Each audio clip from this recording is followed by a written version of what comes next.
And it was like her world just came crashing down on her, and she just put all this emotion into words, into the song. Okay, likewise, therefore, 15 was inspired by her best friend Abigail during their times together in high school.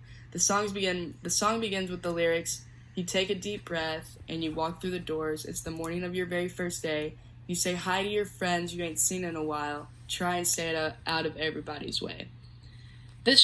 I believe this translates as her first day of school, like the first day of high school jitters, and it seems like she's on her own, and she says friends for a while that she hasn't seen, but they're not her best friend. Those are probably more acquaintances, I believe.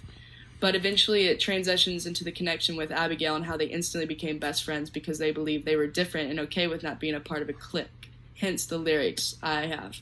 You sit in class next to a redhead named Abigail, and soon enough you're best friends, laughing at the other girls who think they're so cool. We'll be out of here as soon as we can, and you're on the very... Oh, scratch that. See, this focuses on a big connecting part of relationship, like establishing a best friend connection.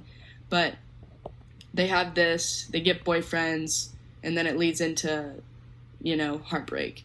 But the song then getting there, the song takes more focus on what happens when they start dating boys and believe everything they hear because they want to be loved so badly. When you're 15, you're very naive and vulnerable, and you think you know everything. You think you all have it figured out in high school when clearly you just don't. And the song I believe, was made for a younger audience in hopes of helping them and giving advice that they're still in high school and believe the world is complete because they believe they found the love of their life, like I just said. You aren't looking ahead anymore, and you think that this moment of your life will be forever, and that's what some hold on to, I think.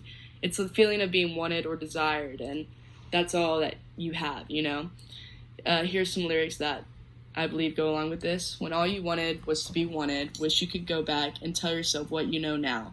Back then I swore I was going to marry him someday, but I realized some bigger dreams of mine, and Abigail gave everything she had to a boy who changed his mind, and we both cried.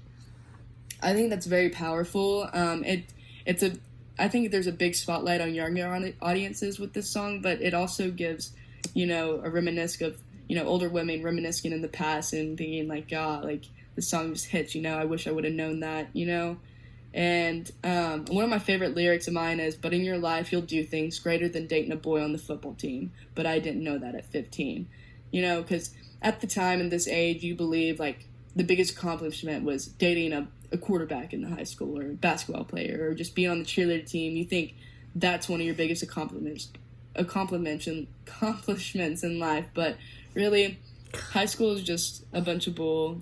It's you don't peak there. I'm sorry for the people who did and are stuck there, but that's not it. This is one of my favorite lyrics because I was this girl at one point. I didn't know better at 15. I didn't know how much better off I would be or how much happiness could expand after a high school relationship. Better yet, the freedom that I have allowed me to become my own person. I felt like I was just kind of shadowed, and I don't know, I felt like I had it all figured out, but I didn't. And a big part, one of the lyrics, it said I thought I was going to marry this boy, and that was me, and it just hits so hard sometimes. I'm like, oh gosh, I was so wrong. I was so wrong on so many levels.